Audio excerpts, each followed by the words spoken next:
배급이 끊겼다는 소문이 아니었습니다. 전쟁이 났다는 방송도 아니었습니다.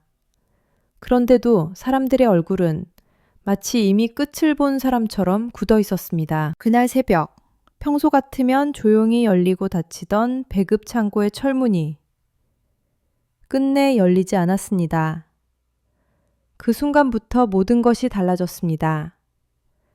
누군가는 도둑이라고 했고, 누군가는 사고라고 했습니다.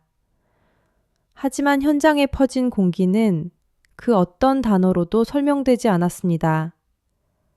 왜냐하면 사라진 것은 물자만이 아니었기 때문입니다. 저는 보급병이었습니다. 배급표, 출납장부, 창고 출입증, 그 모든 것을 매일 손에 쥐고 살아온 사람이었습니다. 사람들이 배급을 기다리는 줄의 길이, 아이들의 울음소리, 노인들의 기침소리, 저는 그 소리들 사이에서 숨쉬며 일했습니다. 배급은 단순한 식량이 아니었습니다.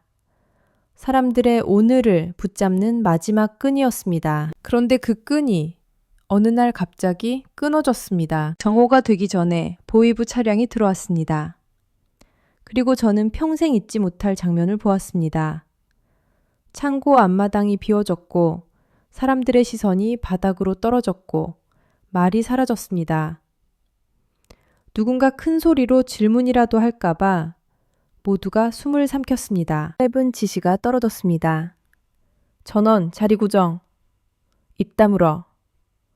IMG 그 말은 명령이라기보다 살아남기 위한 규칙처럼 들렸습니다. 그날 오후 국경 봉쇄라는 단어가 먼저 흘러나왔습니다. 이어 보이부 총동원이라는 말이 낮게 퍼졌습니다. 소문은 늘 과장되기 마련인데 이상하게도 그날의 소문은 과장이 아니었습니다. 사람들의 눈빛이 그걸 증명했습니다. 불안은 소문으로 시작하지만 공포는 확신으로 굳어집니다. 저는 그때 처음으로 이런 생각을 했습니다. 이건 단순한 실종 사건이 아니다. 창고 안에는 늘 장부가 있었습니다. 숫자만 적힌 종이, 잉크가 번진 칸, 도장 자국. 하지만 그날 이후 사람들은 장부를 종이로 보지 않았습니다. 무언가를 가르는 칼처럼 봤습니다. 누가 살고 누가 사라질지 조용히 결정하는 칼. 그리고 그 칼끝이 어느 순간 제 쪽으로 천천히 돌아오는 느낌이 들었습니다. 저는 아직도 기억합니다.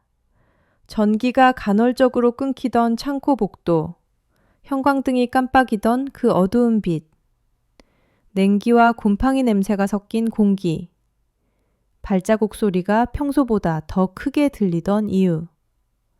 그때부터였습니다. 평범한 소리들이 전부 경고처럼 들리기 시작한 게 어쩌면 여러분은 이렇게 부를지도 모릅니다.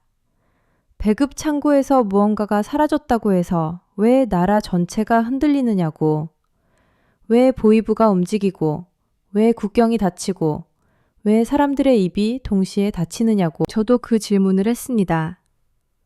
아니, 더 정확히는 질문을 속으로만 했습니다. 밖으로 내뱉는 순간 그 질문이 제 목을 조를까봐. 그런데 더 무서운 건 따로 있었습니다. 그날 현장에 있던 누구도 무엇이 사라졌는지를 크게 말하지 않았다는 사실. 모두가 알고 있었는데도 모두가 모르는 척 했다는 사실. 북한에서 진짜 위험한 것은 모르는 것이 아니라 아는 것입니다.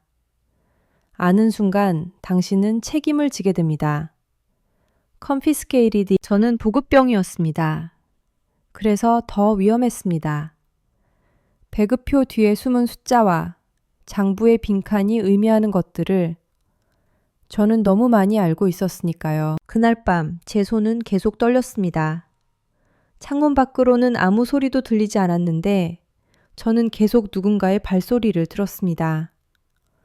정말로 누가 무엇을 왜 가져간 걸까? 왜 하필 오늘? 왜 하필 여기서? 그리고 내 이름은 언제 불릴까? 그때는 몰랐습니다. 이 사건이 단순한 실종이 아니라는 걸. 그리고 단 한 줄의 기록이 한 사람의 목숨만이 아니라 한 체계를 흔들 수 있다는 걸. 지금부터 제가 겪은 이야기를 들려드리겠습니다. 구독과 좋아요 그리고 알림 설정으로 다음 이야기를 놓치지 마세요. 그때로부터 시간을 거슬러 올라가면 제 삶은 겉으로는 아주 단정했습니다. 저는 근보급 계통에 소속된 보급병이었고 배급창고라는 공간은 제 일상이었습니다. 사람들은 보급병을 부러워한다고 말했지만 그 부러움 속에는 늘 똑같은 경계가 섞여 있었습니다. 저 자리는 배급을 만지는 자리다. 북한에서 만진다는 건 단순히 손으로 건드린다는 뜻이 아닙니다. 권력을 건드리는 겁니다. 생사를 건드리는 겁니다. 아침은 늘 같은 소리로 시작했습니다. 확성기에서 흘러나오는 구호, 인민반장의 고함, 군부대에서 울리는 기상나팔. 전기가 들어오면 라디오가 먼저 살아났고 전기가 끊기면 사람들의 얼굴이 먼저 꺼졌습니다. 겨울이면 난방은 말이 아니라 허락이었고 식량은 필요가 아니라 배정이었습니다. 누군가에게는 하루치 옥수수가 삶이고 누군가에게는 한 달치 밀가루가 권력의 표시였습니다. 저는 매일 창고로 갔습니다. 창고는 커 보이지만 안으로 들어가면 숨이 막혔습니다. 쌓인 자루들 사이에서 공기는 움직이지 않았고 먼지는 움직였습니다. 문을 열 때마다 철이 삐걱거렸는데 그 소리가 마치 누가 들어왔는지 기록한다는 신호처럼 보였습니다. 배급 물자를 확인하고 배급표와 대조하고 장부에 적고 도장을 찍는 것. 하지만 저는 알고 있었습니다. 이 일은 종이와 숫자의 일이 아니라 사람의 일이었습니다. 배급날이면 줄이 길게 늘어섰습니다. 줄은 언제나 조용했습니다. 조용한 줄이 가장 무서웠습니다. 불평이 터져나오는 줄보다 침묵이 길어지는 줄이 더 위험하다는 걸 사람들은 알고 있었습니다. 아이들은 엄마의 치마자락을 잡고 서 있었고 노인들은 주머니에서 낡은 배급표를 꺼내며 손을 떨었습니다. 그 손이 추위 때문인지 두려움 때문인지 저는 구분할 수 없었습니다. 가끔 누군가 저를 향해 작은 목소리로 부탁했습니다. 동무, 조금만 더. 저는 그 말을 들을 때마다 속으로만 대답했습니다. 내가 결정하는 게 아니야. 배급은 제 손을 지나가지만 제 것이 아니었습니다. 제 손은 단지 통로였고 통로는 언제든 죄가 됩니다. 하루에도 몇 번씩 통제가 들어왔습니다. 창고 출입은 허가증이 없으면 불가능했고 허가증이 있어도 기분에 따라 막혔습니다. 보위부 사람들은 예고 없이 나타났고 예고 없이 사라졌습니다. 그들의 발소리는 이상하게 가벼웠습니다. 군화인데도 소리가 적었습니다. 마치 소리를 남기지 않으려는 사람들처럼. 가그들이 지나가면 창고 안의 공기가 더 차가워졌고 사람들은 눈을 마주치지 않았습니다. 저도 그랬습니다. 눈을 마주치는 순간 너는 나를 봤다는 사실이 남으니까요. 제 가족은 평범했습니다. 아버지는 이미 몸이 망가져 현장 일을 오래 못했고 어머니는 늘 배급표를 아껴주었습니다. 집에는 늘 같은 풍경이 있었습니다.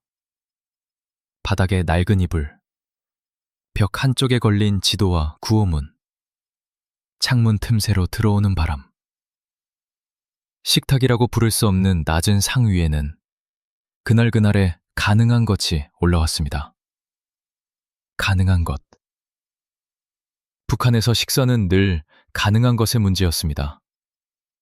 원래 먹어야 하는 것이 아니라 먹을 수 있는 것이 무엇인지. 그걸 매일 다시 계산해야 했습니다. 저는 가족에게 말하지 않는 것들이 많았습니다. 오늘 창고에 누가 왔는지, 어떤 확인이 있었는지, 누구의 배급표가 반려됐는지. 말하지 않는 것이 사랑일 때가 있습니다. 말하는 순간 그 말이 가족의 목을 감을 수 있으니까요. 그래도 가끔은 마음이 풀리는 순간이 있었습니다. 밤에 전기가 잠깐 들어오면 라디오 소리가 집안을 채웠습니다. 누군가는 그걸 희망이라고 부르지만 저에게는 오히려 시험 같았습니다. 너는 이 소리를 들을 자격이 있느냐? 너는 이 소리 뒤에 숨은 명령을 받아들일 준비가 되어 있느냐? 저는 라디오를 듣다가도 문득 멈췄습니다. 밖에서 누가 듣고 있을까봐. 우리는 늘 누군가의 귀 속에서 살았습니다. 창고에서는 계절마다 분위기가 달라졌습니다. 수확기가 되면 물자가 조금 늘었고 겨울로 들어가면 줄이 더 길어졌습니다. 그때마다 사람들의 눈빛도 달라졌습니다. 봄의 눈빛은 기대였고 겨울의 눈빛은 절박이었습니다. 기억 그리고 절박은 언제나 위험을 부릅니다. 절박한 사람은 규칙을 넘어가고 규칙을 넘어간 사람은 반드시 벌을 받습니다. 부근에서 규칙은 사람을 보호하지 않습니다. 그런데 이상하게도 사건이 터지기 전 며칠 동안은 너무 조용했습니다. 줄에서 속삭임이 줄었고 창고 주변에 서성이는 사람도 줄었습니다. 저는 그게 오히려 불안했습니다. 사람이 배고프면 조용해지지 않습니다.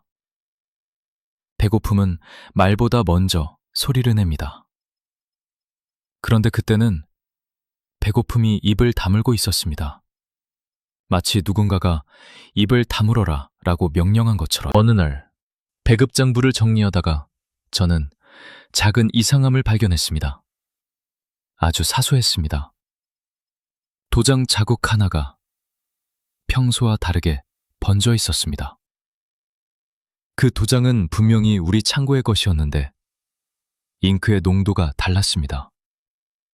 누군가 급하게 찍었거나 혹은 다른 장소에서 찍었거나 저는 그걸 한참 들여다봤습니다.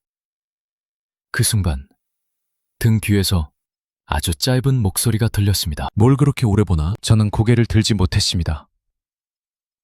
목소리가 낮고 건조했습니다. 평범한 질문인데도 저는 숨이 막혔습니다. 북한에서 질문은 늘 칼끝입니다. 저는 억지로 웃는 얼굴을 만들었습니다. 아니, 만들었다고 믿었습니다. 아닙니다. 정리준입니다. 그 목소리는 더 묻지 않았습니다. 그게 더 무서웠습니다. 묻지 않는다는 건 이미 알고 있다는 뜻일 때가 많으니까요. 그날 밤 집으로 돌아오는 길에 저는 계속 그 도장 자국을 떠올렸습니다. 종이 위에 작은 번짐. 그게 왜 그렇게 마음에 걸렸을까요? 그때의 저는 아직 몰랐습니다. 이상함은 늘 작게 시작한다는 걸. 그리고 작은 이상함이 결국 사람을 무너뜨린다는 걸. 집에 도착했을 때 어머니는 조용히 물었습니다. 오늘은 별일 없었니? 저는 잠깐 멈췄습니다. 별일이라는 단어가 그날따라 너무 무거웠습니다. 저는 고개를 저었습니다. 없었습니다. 거짓말이었습니다. 하지만 북한에서는 거짓말이 아니라 생존 기술이었습니다. 그날 새벽, 저는 잠에서 깨었습니다. 창밖에서 누가 걷는 소리가 들렸습니다. 그 소리는 집 앞을 지나가다 멈췄고 다시 움직였습니다. 저는 숨을 죽였습니다.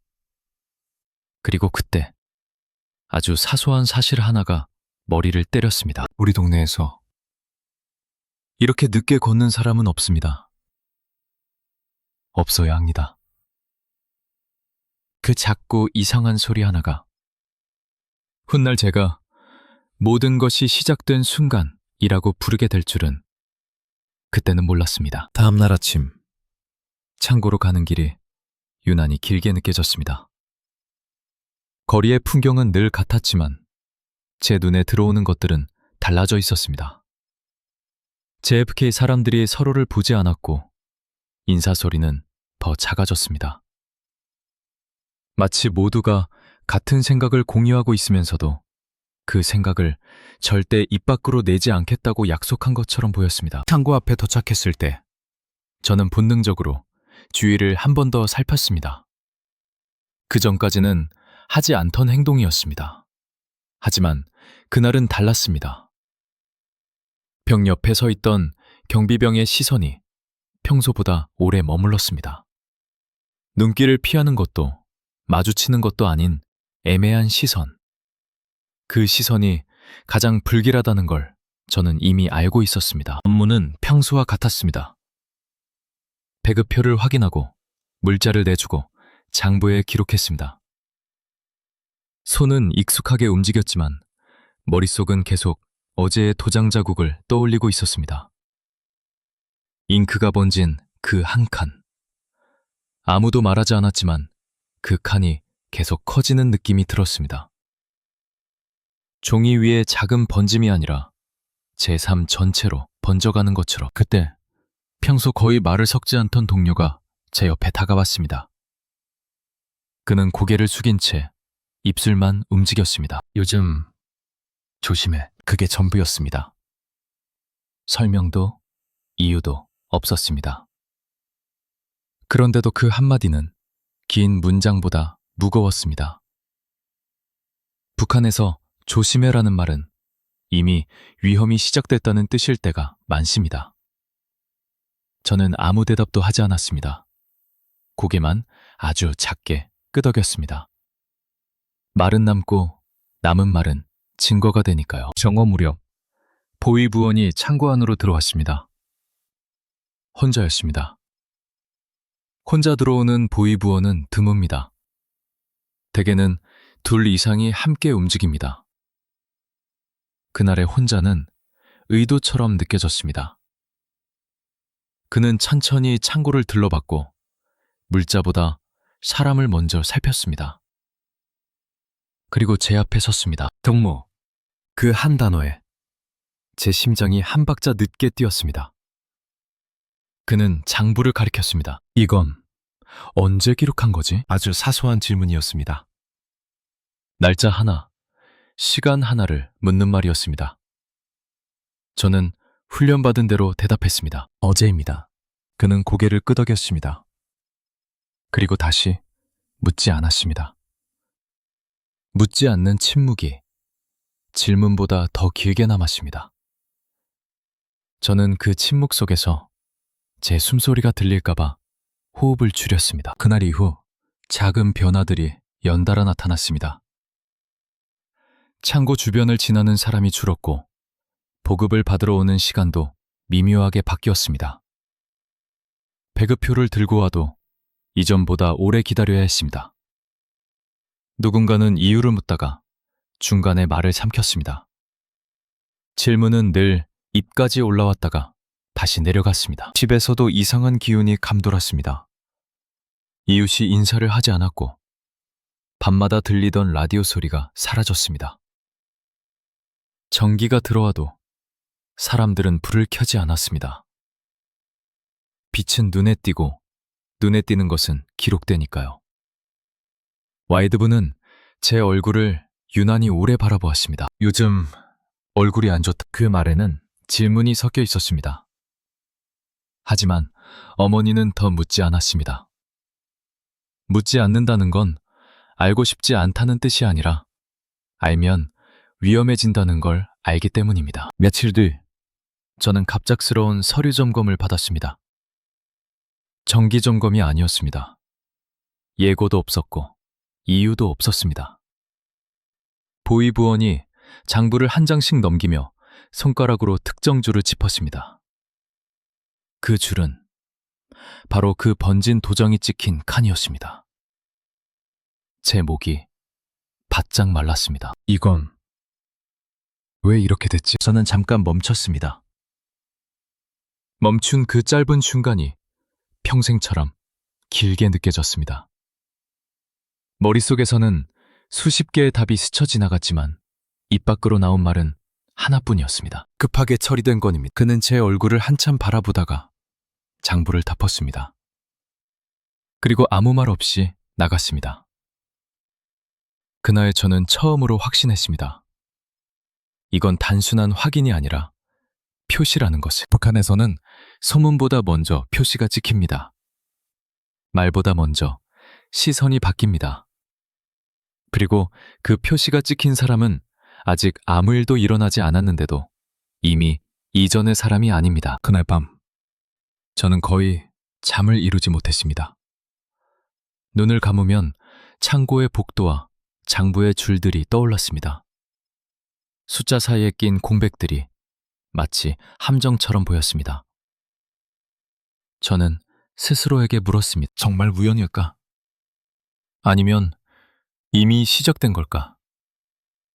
이 조용함은 폭풍 전의 침묵일까? 그리고 그 질문의 끝에는 늘 같은 생각이 남았습니다.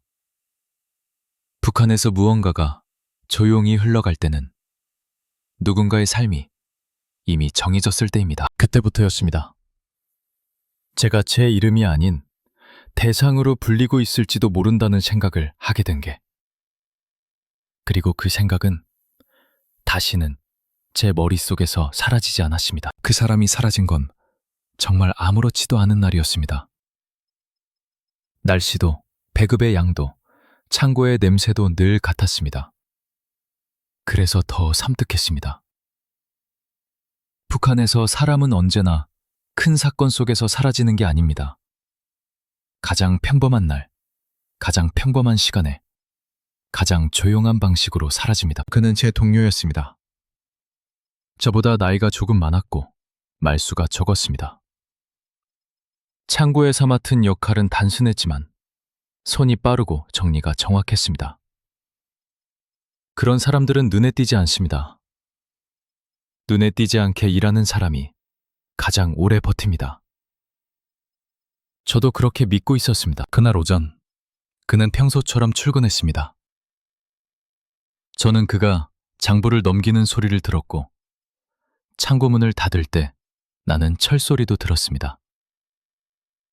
그런데 점심이 지나고 오후가 됐는데도 그의 그림자가 다시 제 옆으로 돌아오지 않았습니다. 처음엔 단순히 호출을 받았겠거니 했습니다. 우리는 호출을 자주 받습니다. 땅회의, 군회의, 생활총화, 사상검토. 이유는 늘 그럴듯합니다. 그럴듯한 이유로 사람을 데려가면 남은 사람들은 질문을 못합니다. 하지만 이상했습니다. 그는 단 한 번도 말없이 자리를 비우지 않던 사람이었습니다. 떠날 때는 꼭 제게 한마디라도 했습니다. 내가 좀 다녀오겠소. 그런데 그날은 아무 말도 없었습니다. 그게 가장 큰 이상함이었습니다. 저는 창고 밖으로 나가 주변을 살폈습니다. 그리고 그때 봤습니다. 창고 담벼락 쪽 그림자에 서 있던 두 사람. 군복이 아니었습니다. 경찰복도 아니었습니다. 그런데 그들의 자세는 누구보다 군인 같았습니다. 움직임이 빠르고 시선이 차갑고 말이 없었습니다. 그 순간 제 머릿속에 떠오른 단어는 하나였습니다. 뷰웨이브. 그들이 이름을 부르지도 않았는데 저는 알아버렸습니다. 북한에서는 느낌이 곧 증거가 됩니다. 그리고 그 느낌이 틀릴 가능성은 거의 없습니다. 그날 저녁 우리는 생활총화에 모였습니다. 동료 몇 명이 그의 자리 쪽을 흘끔거렸지만 아무도 입을 열지 않았습니다. 분위기는 이상하게 정리되어 있었습니다. 마치 누군가 미리 그 이야기는 하지 마라 라고 지시한 것처럼. 인민반장이 짧게 말했습니다. 오늘부터 동무들은 말 조심하라. 불필요한 소문 퍼뜨리지 말라. 그 말은 경고였고 동시에 선포였습니다. 누군가 이미 잡혀갔다. 그 사실을 말하지 않으면서도 모두가 이해하도록 만드는 방식. 북한의 언어는 늘 그렇게 작동합니다. 집으로 돌아오는 길, 저는 손이 차가웠습니다. 겨울이 아니었는데도 손끝이 얼어붙었습니다. 불안이 몸을 먼저 굳히는 순간이 있습니다. 저는 그 순간을 처음 알았습니다. 그날 밤, 그의 가족 이야기가 조심스럽게 돌았습니다. 아주 작은 목소리로, 아주 짧게. 집에도 안 갔다더라. 문이 닫혀 있다더라. 그 두 문장이 전부였습니다. 하지만 그 두 문장은 한 사람의 삶 전체를 끝내버릴 만큼 무거웠습니다. 집에도 안 갔다. 문이 닫혀 있다.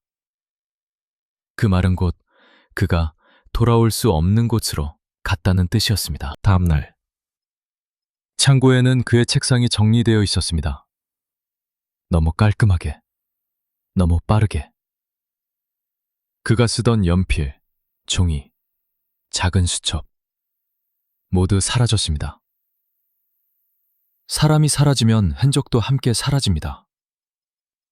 흔적이 남으면 남은 사람들이 기억을 하니까요.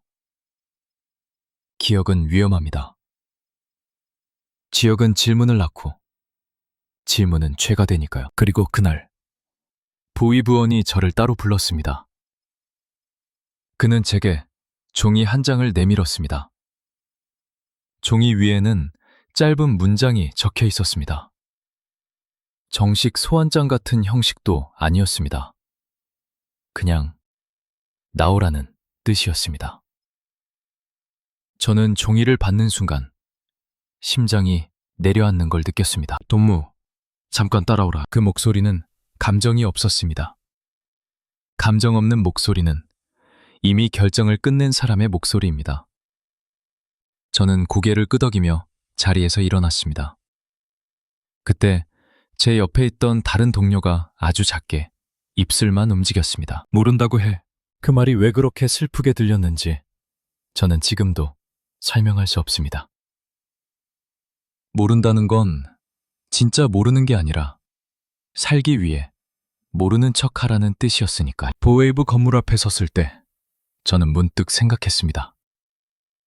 여기서 들어가면 다시 나올 수 있을까? 나오더라도 나는 예전의 나일까? 북한에서 어떤 문은 한 번 닫히면 다시 열리지 않습니다. 그리고 그날 저는 처음으로 확실히 느꼈습니다. 이제는 단순한 불안이 아니라 정말로 사냥이 시작됐다는 것을. 그때부터 제 머릿속에는 한 문장만 반복됐습니다.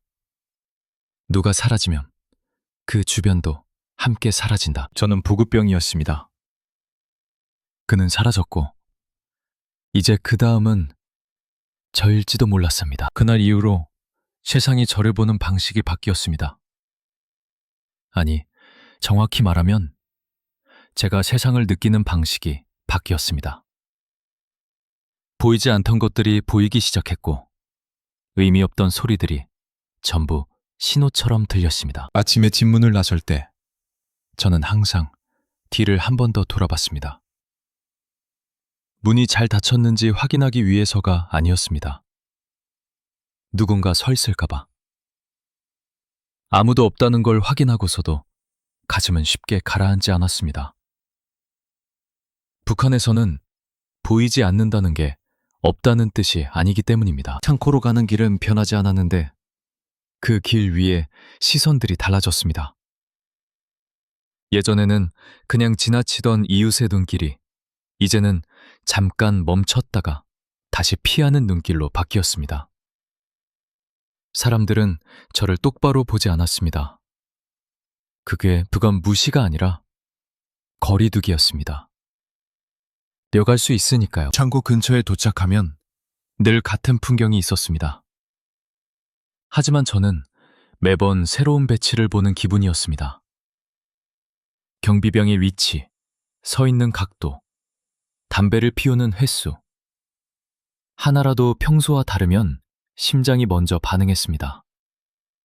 몸이 먼저 알아챘습니다. 지금은 평소가 아니다. 업무를 보는 동안에도 저는 더 이상 혼자가 아니었습니다. 누군가 항상 제 뒤에 있는 느낌. 고개를 돌리면 아무도 없는데 다시 장부를 내려다보면 등 뒤의 공기가 무거워졌습니다. 숨소리가 커질까봐 저는 일부러 호흡을 얕게 했습니다. 사람이 자기 숨을 조절해야 하는 순간이 있습니다. 그건 자유가 사라졌다는 뜻입니다. 보웨이브어는 더 자주 나타났습니다. 이번에는 둘이었습니다. 둘은 서로 거의 말을 하지 않았고 말이 필요할 때는 눈으로 신호를 주고받았습니다. 그들은 물자를 보지 않았습니다. 물자를 보는 척하면서 사람을 봤습니다. 특히 저를. 요즘 일은 잘 테나? 아주 평범한 질문이었습니다. 그래서 더 위험했습니다. 저는 자동으로 대답했습니다. 문제 없습니다. 그는 고개를 끄덕이며 제 손을 봤습니다. 장부를 넘기는 손, 도장을 찍는 손. 손이 떨리는지, 속도가 느려졌는지. 그의 시선은 물자보다 제 손에 오래 머물렀습니다. 그 순간 저는 깨달았습니다. 이제는 실수 하나로 끝나는 단계가 아니라는 것을. 이제는 태도 자체가 평가 대상이 된 것입니다. 점심시간, 동료들은 제 주변에 오지 않았습니다. 예전에는 함께 앉아 아무 의미 없는 말을 주고받았는데 그날은 다들 흩어져 있었습니다. 혼자 밥을 먹는 게 익숙해진 건 아니지만 혼자 밥을 먹는 게 안전하다는 걸 알게 됐습니다. 여럿이 함께 있으면 누군가의 말이 남습니다. 남은 말은 나중에 증거가 됩니다. 집에서도 상황은 다르지 않았습니다. 어머니는 창문을 더 자주 닫았고 아버지는 말수가 눈에 띄게 줄었습니다. 식사 시간에 숟가락 소리만 들렸습니다. 누군가 말을 꺼낼 것 같으면 다른 사람이 일부러 기침을 했습니다. 그건 신호였습니다. 지금은 말하면 안 된다. 어느 날 밤, 집 밖에서 발소리가 들렸습니다. 하나가 아니라 둘. 천천히 걷는 소리였습니다. 급하지 않은 걸음. 급하지 않다는 건 이미 확신하고 있다는 뜻입니다. 저는 숨을 멈춘 채 어둠 속에서 그 소리를 세었습니다. 발소리는 집 앞에서 멈췄다가 다시 움직였습니다. 그날 밤, 저는 거의 잠을 자지 못했습니다. 다음 날, 창고에서 또 다른 소문이 흘러나왔습니다. 아주 짧게, 아주 낮게. 사람 조사 중이라더라? 누구의 이름도 나오지 않았습니다. 그럴 필요가 없었습니다. 모두가 알고 있었으니까요. 그리고 조사 중이라는 말이 결코 조사만 한다는 뜻이 아니라는 것도 저는 그날 처음으로 확실히 느꼈습니다. 저는 이미 보이는 사람이 되었다는 것을. 숨는다고 숨겨지지 않는 단계.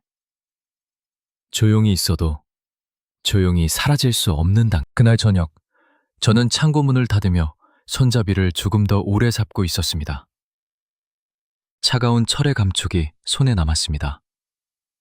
문득 이런 생각이 들었습니다. 이 문은 나를 보호하는 문일까?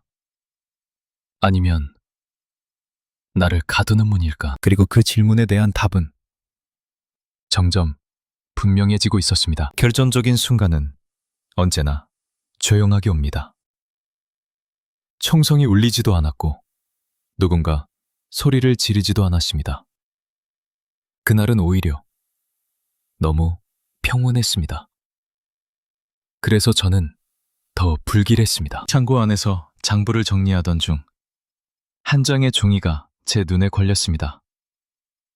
정식 문서도 공문도 아니었습니다. 찢어질 듯 얇은 메모지. 그 위에는 숫자 몇 개와 짧은 표시 하나가 적혀 있었습니다. 평소라면 그냥 넘겼을지도 모릅니다. 하지만 저는 멈췄습니다.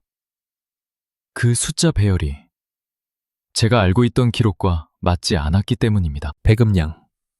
줄이 어긋나 있었습니다. 아주 정상처럼 보였지만 단 한 주면 생길 수 없는 어긋남이었습니다.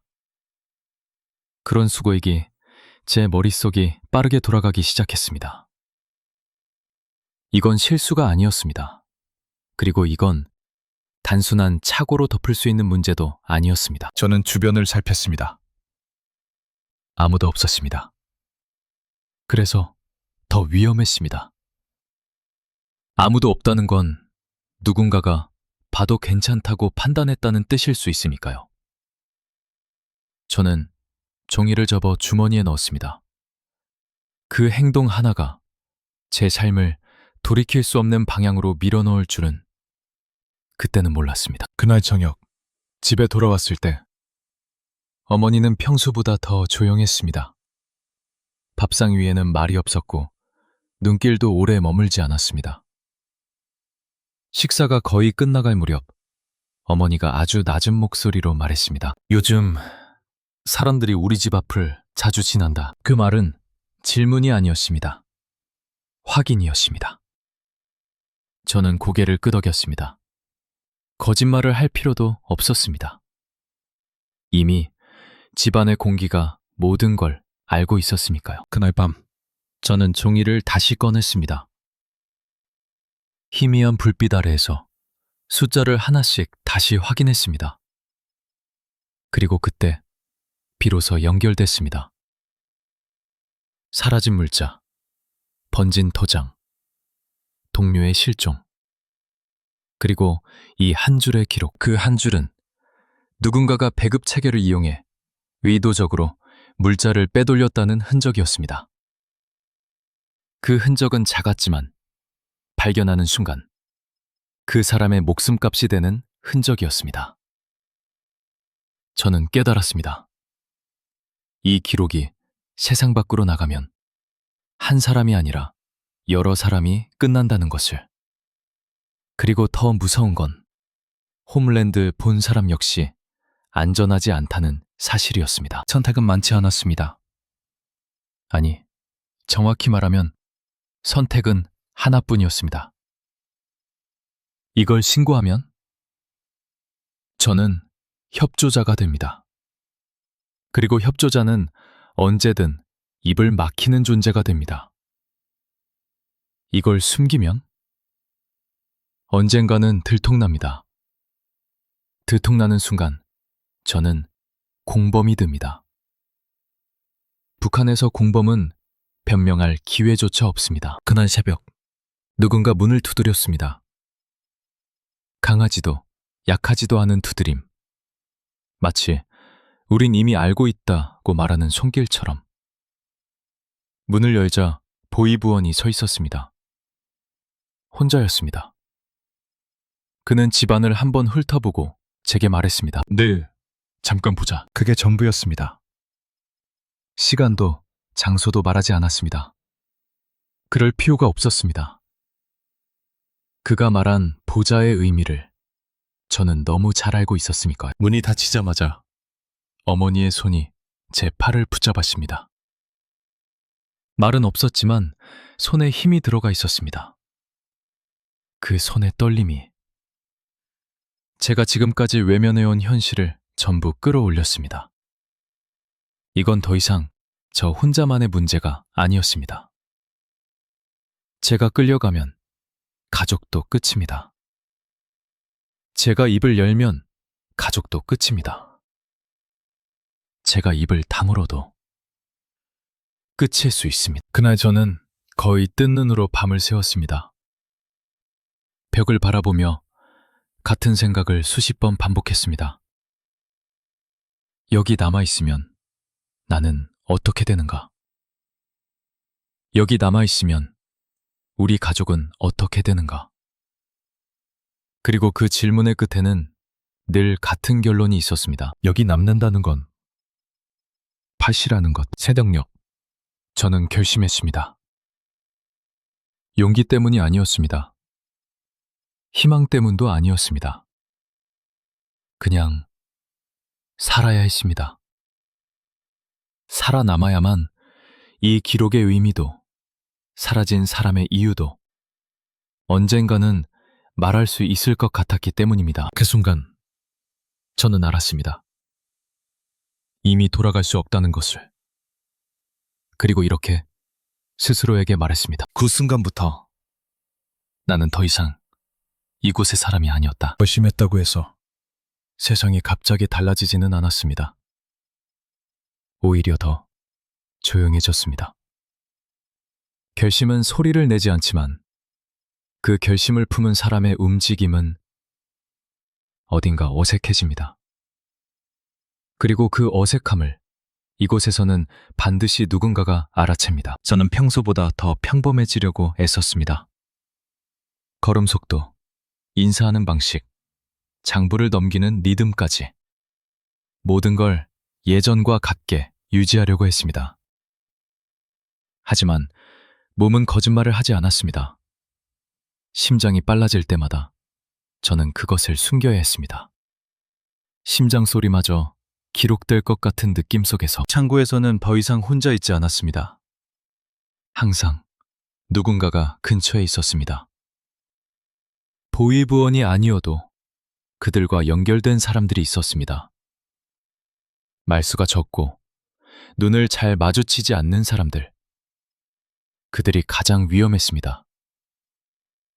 위험한 사람들은 늘 조용합니다. 하루는 배급 창고 문 앞에서 평소 친분이 있던 사람이 제게 다가왔습니다. 그는 주변을 살피더니 아주 낮은 목소리로 말했습니다. 요즘 이상한 사람들 많이 오지? 저는 그 말을 듣는 순간 등을 타고 식은땀이 흘렀습니다. 그는 걱정하는 얼굴이었지만 그 걱정이 진짜인지 확인인지 알 수 없었습니다.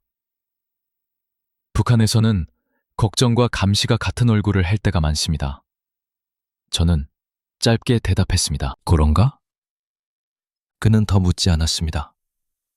묻지 않는 게 이곳에서 가장 흔한 위전입니다. 집으로 돌아오는 길. 저는 일부러 다른 길로 걸었습니다. 이전에는 한 번도 가지 않던 골목. 그 골목은 어둡고 길이 고르지 않았습니다. 그런데도 저는 그 길을 택했습니다.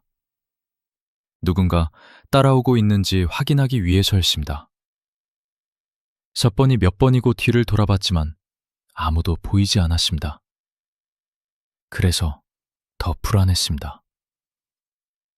보이지 않는다는 건 포기했다는 뜻일 수도 있으니까요. 그날 밤 저는 작은 가방을 꺼냈습니다. 아무도 모르게 조금씩 준비해두었던 물건들.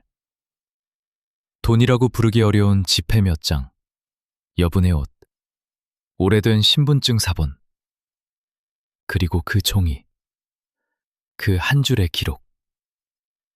저는 잠시 망설이다가 그 종이를 가방 안 깊숙이 넣었습니다. 이걸 가지고 가는 게 옳은지 아니면 남기고 가야 하는지 답은 없었습니다. 다만 이 기록을 남기면 누군가는 죽고 가지고 가면 제가 죽을 수도 있었습니다. 며칠 뒤 뜻밖의 사람이 접근했습니다. 창고와는 아무 상관이 없어 보이는 사람이었습니다. 그는 저를 보자 아무렇지 않게 말을 꺼냈습니다. 동무, 밤에 잠은 잘 잔. 이상할 정도로 사적인 질문이었습니다. 저는 순간적으로 경계했습니다. 그는 웃고 있었지만 눈은 웃지 않았습니다. 그리고 그가 다음으로 한 말이 제 결심을 더 단단하게 만들었습니다. 요즘은 없어지는 사람들이 많아. 그 말은 경고였고 확인이었습니다. 그리고 시험이었습니다. 저는 아무 표정도 짓지 않았습니다. 세상이 그렇습니다. 그는 제 대답을 듣고 아주 잠깐 미소를 지었습니다. 그 미소는 만족에 가까웠습니다. 그날 이후 저는 확신했습니다. 이제는 시간이 없다는 것을. 그날 밤 저는 마지막으로 집을 둘러봤습니다. 벽, 바닥, 창문. 아무것도 특별하지 않았습니다. 그래서 더 아팠습니다. 이 평범함이 다시는 돌아오지 않을 수도 있다는 생각이 들었기 때문입니다. 어머니는 아무 말도 하지 않았습니다. 하지만 제가 가방을 들고 있는 걸 분명히 보셨을 겁니다. 그럼에도 묻지 않았습니다. 묻지 않는 것이 이별일 때가 있습니다. 그날 새벽, 저는 약속된 장소로 향했습니다. 아직 어디로 갈지는 말하지 않았지만 여기서는 안 된다는 것만은 분명했습니다. 약속된 장소에는 한 사람이 서 있었습니다. 그는 제 얼굴을 한번 보고 짧게 말했습니다. 시간 없어. 따라와. 그가 누구인지, 완전히 믿어도 되는지. 그 순간에는 중요하지 않았습니다. 중요한 건 하나뿐이었습니다. 이제 움직이지 않으면 영영 움직일 수 없다는 것. 저는 그를 따라 어둠 속으로 들어갔습니다. 그리고 마음속으로 이렇게 말했습니다. 지금 이 발걸음이 내 삶을 살리는 걸까? 아니면 끝내는 걸까? 그 질문에 대한 답은 아직 아무도 알려주지 않았습니다. 모든 것이 연결되는 순간은 생각보다 늦게 찾아왔습니다. 그리고 그 순간은 늘 가장 잔인한 형태로 모습을 드러냅니다. 그를 따라간 곳은 창고도 관청도 아닌 허름한 건물이었습니다. 불은 켜지지 않았고 창문은 신문지로 가려져 있었습니다. 안으로 들어서자 익숙한 냄새가 코를 찔렀습니다. 습기, 먼지, 그리고 오래 숨겨진 종이의 냄새. 그 냄새를 맡는 순간 저는 직감했습니다. 여기는 물자가 아니라 기록을 숨기는 곳이라는 것을. 그는 제게 말했습니다. 배급 창고에서 빠진 건 사고가 아니다. 그 말 한마디로 제 안에서 무언가가 무너졌습니다. 사고가 아니라면 의도였습니다. 의도라면 계획이었습니다. 계획이라면 위에 있는 누군가가 움직였다는 뜻이었습니다. 북한에서 위는 단순한 직급이 아닙니다. 위는 질문할 수 없는 영역입니다. 그는 제 앞에 낡은 장부 몇 권을 내려놓았습니다. 제가 매일 보던 것과 비슷했지만 결정적으로 달랐습니다. 이 장부들은 공식 기록이 아니었습니다. 원희식 기록에서 지워진 기록, 사라진 물자, 줄어든 수치, 바뀐 도장 날짜, 살코러지치듯 익숙한 피체들이 보였습니다. 제가 알고 있던 상관의 글씨, 프로세큐트, 제가 존경해야 했던 사람의 서명. 그 순간 저는 이해했습니다. 왜 동료가 사라졌는지, 왜 보위부가 움직였는지, 왜 꿀람이 봉쇄됐는지. 사라진 건 단순한 배급 물자가 아니었습니다. 그건 체계의 균열이었고 매력 그 균열을 아는 사람이 문제였던 겁니다. 그는 낮은 목소리로 계속 말했습니다. 누군가는 이걸 덮으려고 하고 누군가는 이걸 이용하려 한다. 그 말은 선택을 강요하는 말이었습니다. 덮는 쪽에 서면 저는 살아남을 수도 있었습니다. 하지만 평생 입을 다물고 언젠가 필요 없어지면 사라질 존재가 됩니다. 이용되는 쪽에 서면 저는 도망자가 됩니다. 도망자는 살아남을 수도 있지만 다시는 돌아올 수 없습니다. 그때 건물 밖에서 소리가 났습니다. 차 문 닫히는 소리, 익숙한 엔진음, 그리고 개 짖는 소리. 그 소리는 너무 명확했습니다. 훈련된 개, 브레이슬렛, 훈련된 사냥. 그의 얼굴이 굳었습니다. 그는 제게 한마디만 남겼습니다. 이제 선택할 시간이다. 그 순간 저는 더 이상 고민하지 않았습니다. 이미 너무 많은 것을 봤고 이미 너무 깊이 들어와 있었습니다. 북한에서 너무 많이 본 사람의 운명은 정해져 있습니다. 입을 열든 다물든 결과는 크게 다르지 않습니다. 그날 밤부터 상황은 급변했습니다. 배급 창고는 폐쇄됐고 출입은 전면 통제됐습니다. 보위부 차량이 동묘를 순찰했고 사람들은 창문을 더 꽉 닫았습니다. 플로링은 라디오는 사라졌고 소문만 남았습니다. 보급 쪽에서 큰 건이 타졌다더라. 관련자 전부 조사 중이래. 국경 쪽도 막혔다던데. 말은 짧았고 눈빛은 길었습니다. 사람들은 이미 알고 있었습니다. 이건 개인의 문제가 아니라 여러 사람의 목숨이 걸린 문제라는 걸. 저는 더 이상 창고로 가지 않았습니다. 대기라는 명목이 붙었지만 그건 사실상 가택 감시였습니다. 집 앞을 지나는 발소리는 더 잦아졌고 낯선 그림자가 담벼락에 오래 머물렀습니다. 어머는 제 손을 잡고 아무 말도 하지 않았습니다. 말이 필요 없었습니다. 이미 모든 것이 말하고 있었으니까요. 그날 밤 저는 다시 그 기록을 꺼냈습니다. 한 줄. 그 한 줄이 이렇게 많은 것을 무너뜨릴 줄은 그때까지도 완전히 실감하지 못했습니다. 하지만 하나만은 분명했습니다. 이제 이건 저만의 선택이 아니었습니다. 이 기록이 존재하는 한 공간이 없었습니다. 그날 새벽 국경 쪽에서 총성이 들렸다는 소문이 돌았습니다. 확인된 건 없었지만 사람들은 그 소문을 믿었습니다. 믿을 수밖에 없었습니다. 이제 이 나라는 recognize 완전히 다른 국면으로 들어가고 있었으니까요. 저는 알았습니다. 다음 단계는 준비가 아니라 실행이라는 것을. 준비라는 말은 이 상황을 설명하기에 너무 온순했습니다. 그건 준비가 아니라 정리였습니다. 이곳에서의 삶을 하나씩 정리하는 과정. 말하지 않은 인사, 남기지 못한 설명, 그리고 돌아오지 않을 길. 그는 다시 나타났습니다. 이번에는 낮이 아니라 밤이었습니다. 시간을 정하지 않았는데도 저는 그가 올 거라는 걸 알고 있었습니다. 문을 두드리는 소리는 없었습니다.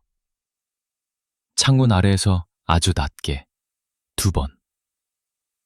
약속된 신호였습니다. 저는 가방을 들고 조용히 문을 열었습니다. 돈은? 그가 먼저 물었습니다. 안부도 이름도 없었습니다. 저는 주머니에서 구겨진 지폐를 꺼냈습니다. 액수는 많지 않았습니다. 그는 세지 않았습니다. 세는 순간 이게 거래가 되기 때문입니다. 그는 고개만 끄덕였습니다. 부족하면 길에서 갚아. 그 말이 무슨 뜻인지 저는 굳이 묻지 않았습니다. 북한에서 길은 늘 위험을 의미합니다. 그리고 위험은 늘 대가를 요구합니다. 우리는 말을 거의 하지 않았습니다. 말이 필요 없을 만큼 상황은 분명했습니다. 그는 제가 어디까지 알고 있는지 묻지 않았고 저도 그가 어디까지 관여했는지 묻지 않았습니다. 묻는 순간 서로의 목숨을 쥐게 되니까요. 이동 경로는 단순하게 설명됐습니다. 여러 번 갈아타지 않는다. 사람 많은 곳을 피한다. 불빛을 기준으로 움직인다. 그리고 무엇보다 중요한 한 가지, 뒤돌아보지 마. 그 말은 물리적인 의미만은 아니었습니다. 뒤돌아보는 순간 마음이 남습니다. 마음이 남으면 발이 느려집니다. 느려진 발은 사냥감이 됩니다. 집을 떠나기 전 저는 방안을 한 번 더 봤습니다. 벽에 걸린 지도, 낡은 이불, 접힌 배급표. 모든 것이 제 자리를 지키고 있었습니다. 그래서 더 잔인했습니다. 제가 떠나도 이 방은 아무 일 없다는 듯 남아있을 테니까요. 어머니는 자고 있지 않았습니다. 불도 켜지지 않은 방에서 그분은 제 움직임을 정확히 알고 계셨습니다. 저는 아무 말도 하지 않았습니다. 말을 꺼내는 순간 이게 도망이 아니라 이별이 되어버릴까봐. 어머니는 제 손을 한번 잡았다 놓으셨습니다. 그게 전부였습니다. 그 짧은 접촉에 제가 평생 기억할 감정이 전부 들어 있었습니다. 밖으로 나왔을 때 공기는 차가웠습니다. 계절 때문이 아니라 긴장이 공기를 얼게 만들고 있었습니다. 골목은 평소보다 더 길게 느껴졌고 그림자는 더 많아 보였습니다.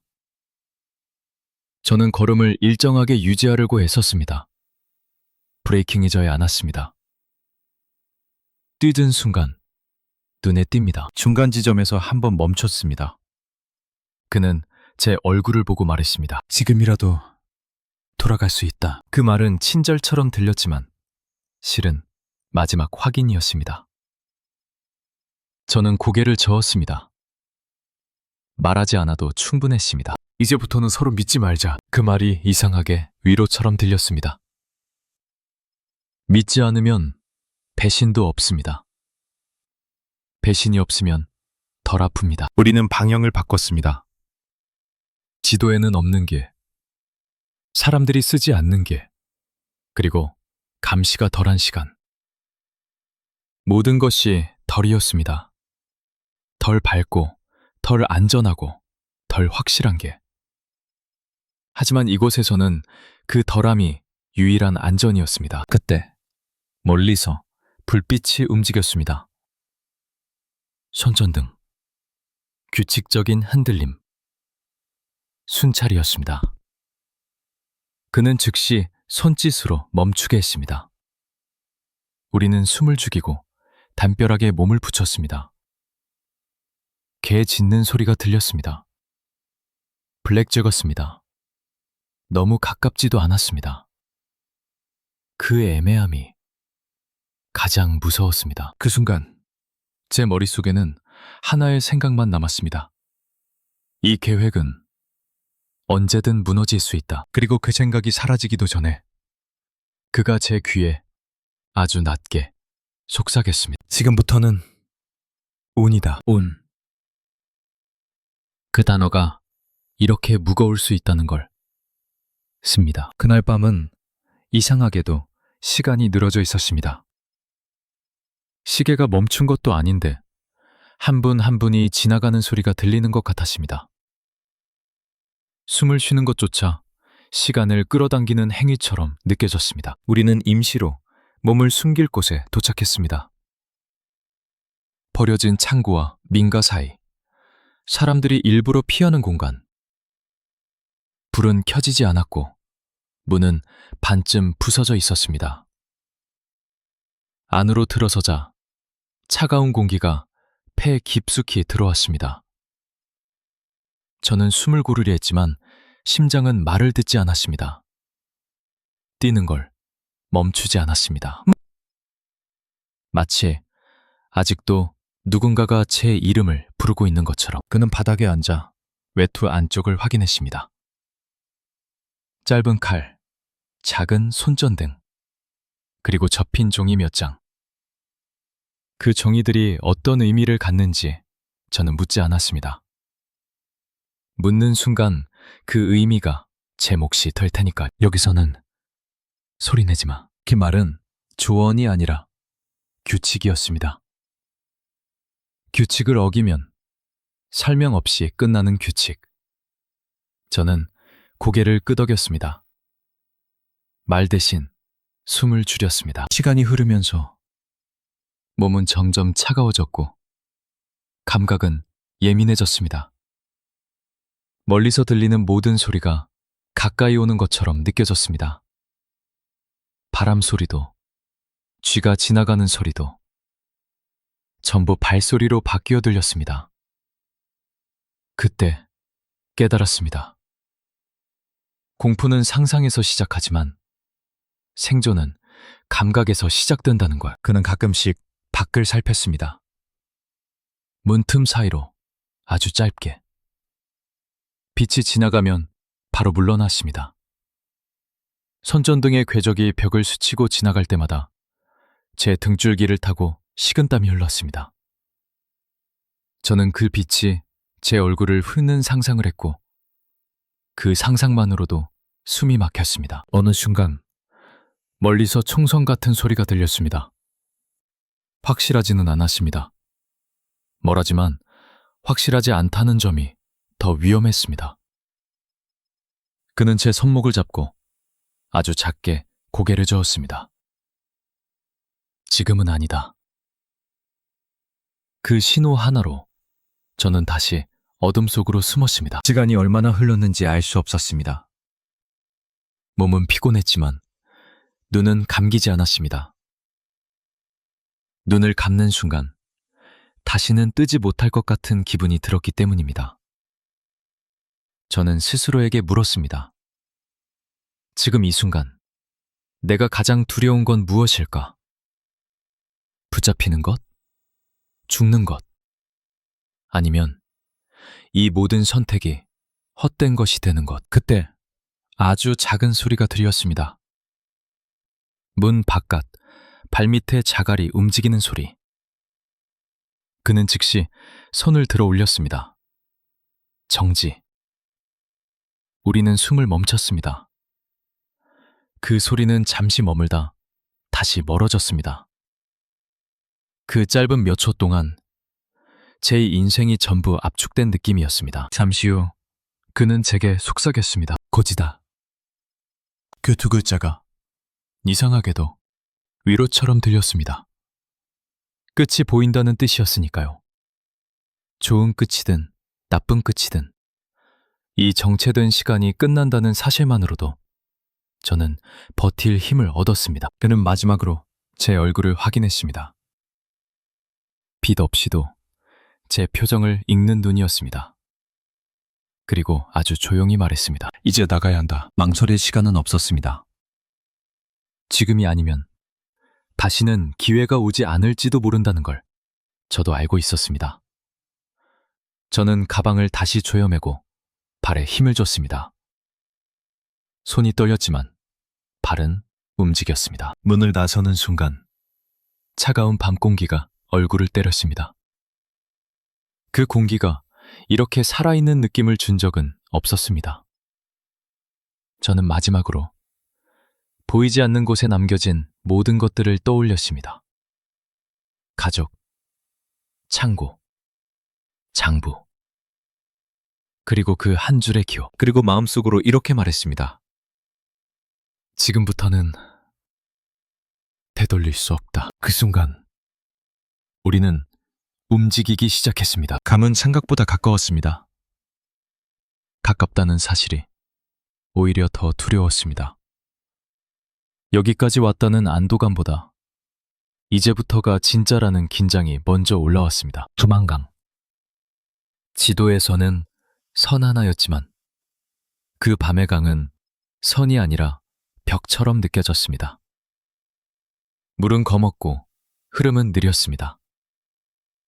느린 흐름은 안전해 보이지만 느린 것은 오래 노출된다는 뜻이기도 합니다. 그는 손짓으로 낮추라고 했고 저는 무릎을 잡았습니다. 브레이킹 잎이 바지를 긁었고 차가운 흙이 손바닥에 달라붙었습니다. 멀리서 손전등이 움직였습니다. 규칙적인 간격, 훈련된 눈의 리듬. 개 짖는 소리가 물 위로 번졌습니다. 짧고 날카롭고 방향이 분명한 소리. 그는 속삭이지 않았습니다. 속삭임조차 소리였기 때문입니다. 대신 손가락으로 셋을 세었습니다. 하나, 셋. 그 순간 우리는 물로 들어갔습니다. 물은 생각보다 차가웠습니다. 발목, 종아리, 무릎, 허리. 차가움이 통증으로 바뀌는데 오래 걸리지 않았습니다. 숨이 짧아졌고 이가 부딪혔습니다. 그는 제 소매를 잡고 물살의 각도를 바꿨습니다. 몸을 강에 맡기지 말고 강을 비껴가라는 신호였습니다. 저는 고개를 끄덕였지만 물속에서는 그마저 보이지 않았습니다. 빛이 귀를 훑었습니다. 물결에 반사된 빛이 제 얼굴로 튀는 것 같았습니다. 그 순간 총성 같은 소리가 들렸습니다. 확실하지 않았습니다. 확실하지 않다는 점이 가장 무서웠습니다. 그는 제 팔을 더 세게 잡아당겼고 저는 이를 악물었습니다. 생각을 멈추고 감각만 남겼습니다. 차가움, 무게, 균형. 살아남는 감각들. 뺨을 건너는 시간은 길지 않았습니다. 하지만 길게 느껴졌습니다. 발이 바닥을 찾았을 때 저는 넘어지듯 물 밖으로 나왔습니다. 흙냄새 났습니다. 낯선 흙의 냄새. 그 냄새가 눈물이 나게 했습니다. 방울음은 나오지 않았습니다. 에볼리시 시간은 아직 아니었습니다. 숲으로 들어가자 그는 멈추지 않았습니다. 달리지도 않았습니다. 그저 빠르게, 낮게 이동했습니다. 숲은 어둡고 소리가 많았습니다. 소리가 많다는 건 우리가 낸 소리가 묻힌다는 뜻이기도 합니다. 우리는 숨을 고르지 않았습니다. 숨을 고르는 순간 멈추게 되니까요. 몇 시간이 지났을 때 그는 갑자기 멈췄습니다. 손이 올라갔고 저는 즉시 엎드렸습니다. 앞쪽에서 그림자가 갈라졌습니다. 사람 둘, 말소리, 중국어, 치큰. 그는 고개를 아주 작게 저었습니다. 지금은 아니다. 우리는 흙 속으로 더 낮아졌습니다. 개 짖는 소리가 다시 들렸습니다. 이번엔 가까웠습니다. 너무 가까웠습니다. 그때 선택이 필요했습니다. 그는 제 가방을 가리켰고 저는 망설였습니다. 가방을 버리면 가벼워집니다. 하지만 그 안에는 그 한 줄의 기록이 있었습니다. 그는 제 눈을 받고 아주 짧게 고개를 끄덕였습니다. 결정해. 저는 가방을 열어 종이를 꺼내 가슴 안쪽으로 밀어 넣었습니다. 그리고 가방을 내려놓았습니다. 가방이 땅에 닿는 소리가 그날 밤 가장 크게 들렸습니다. 그는 방향을 틀었고 우리는 다른 쪽으로 기었습니다. 뒤에서 소리가 터졌습니다. 누군가 가방을 밟는 소리, 개가 짖는 소리, 그리고 고함. 우리는 뛰지 않았습니다. 뛰면 보입니다. 보이면 끝입니다. 우리는 숨었습니다. 풀 아래, 나무 아래, 어둠 아래. 시간이 다시 늘어졌습니다. 손이 저렸고 다리가 감각을 잃었습니다. 그래도 움직이지 않았습니다. 움직이는 순간 모든 것이 끝날 수 있었으니까요. 새벽이 가까워졌을 때 그는 제 어깨를 쳤습니다. 이제 움직인다. 우리는 다시 걸었습니다. 걸으면서도 저는 알았습니다. 강을 건넜다고 끝난 게 아니라는 것이. 국경을 넘었을 뿐 사냥은 아직 끝나지 않았다는 것을. 그날 아침 우리는 살아 있었습니다. 하지만 아직 자유는 아니었습니다. 안전이라는 단어는 그때의 제 상태를 정확히 설명하지 못합니다. 우리는 살아 있었고 더 이상 쫓기고 있지는 않았습니다.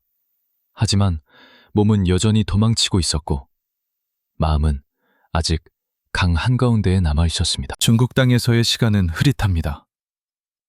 하루와 밤의 경계가 없었습니다. 우리는 창고, 지하실, 사람의 집을 전전했습니다. 조선족 노인의 집에서 며칠을 숨었을 때 그분은 제 얼굴을 오래 보다가 말했습니다. 살아 있어야 다 의미가 있는 거야. 그 말은 위로가 아니었습니다. 사실을 말하는 사람이 가진 담담함이었습니다. 우리는 말을 아꼈고 창문을 열지 않았고 밖에서 나는 모든 소리에 숨을 죽였습니다. 중국 공안의 발소리는 북한 보이브와는 다른 리듬이었지만 두려움의 무게는 같았습니다. 이동은 다시 시작됐습니다. 차안, 짐칸, 낯선 번호판. 태국이라는 말이 처음 나왔을 때 저는 그게 지명인지 개념인지 구분하지 못했습니다. 그저 여기가 아니다라는 뜻으로 들렸습니다. 그리고 어느 순간 대한민국이라는 단어가 조심스럽게 입 밖으로 나왔습니다. 그 단어를 듣는 순간 가슴이 뛰기보다 이상하게 비어버렸습니다. 라오스의 숲, 태국의 공기, 그리고 마지막으로 문 하나. 그 문 앞에서 저는 한참을 서 있었습니다. 문을 열면 안전해진다는 걸 알면서도 손이 쉽게 움직이지 않았습니다. 문을 열면 이전의 삶은 완전히 끝난다는 걸 몸이 먼저 알고 있었기 때문입니다. 문이 열렸을 때 아무도 소리를 지르지 않았습니다. 총도, 손전등도, 개도 없었습니다. 그 조용함이 오히려 낯설었습니다. 그날 저는 울지 않았습니다. 울기에는 너무 지쳐 있었고 기뻐하기에는 너무 많은 것을 남겨두고 왔습니다. 한국에 도착한 뒤 한동안은 시간이 흐르는 감각이 없었습니다. 하나원에서의 교육, 새로운 규칙, 새로운 말투, 새로운 빛. 밤에도 불이 꺼지지 않는 도시가 처음에는 아름답기보다 무서웠습니다. 어둠이 없다는 건 숨을 곳이 없다는 뜻처럼 느껴졌습니다. 사람들은 제게 물었습니다. 이제 괜찮죠? 그 질문에 저는 고개를 끄덕였습니다. 설명하기에는 너무 복잡했기 때문입니다. 안전해졌지만 머릿속에서는 여전히 발소리가 들렸고 잠에서 깨면 손이 떨렸습니다. 꿈에서는 아직도 블랙잭 장부의 한 줄이 눈앞에 떠 있었습니다. 그 기록은 결국 제 손을 떠났습니다. 전문가들의 손으로 넘어갔고 저는 더 이상 그 결과를 묻지 않았습니다. 알고 싶지 않았습니다. 그 한 줄이 얼마나 큰 파장을 만들었는지보다 그 한 줄 때문에 사라진 얼굴들이 더 자주 떠올랐기 때문입니다. 지금 저는 밥을 걱정하지 않고 잠을 잡니다. 문을 잠그지 않고도 잠들 수 있습니다. 하지만 어떤 날에는 아주 사소한 소리에 몸이 먼저 반응합니다. 그럴 때마다 스스로에게 말합니다. 여기는 괜찮다. 지금은 안전하다. 그 말이 완전히 제 것이 되기까지는 아직 시간이 더 필요할지도 모릅니다. 자유는 단번에 오지 않습니다. 살아남은 사람에게 자유는 늘 적응의 형태로 찾아옵니다. 가끔은 두만강을 떠올립니다. 강을 건너던 밤보다 건너기 전의 침묵이 더 또렷하게 남아 있습니다. 선택의 순간, 뒤돌아볼 수 없었던 그 발걸음. 저는 보급병이었습니다. 장부를 정리하던 사람이었고, 한 줄의 기록을 보았던 사람이었고, 그 기록을 품고 떠났던 사람이었습니다.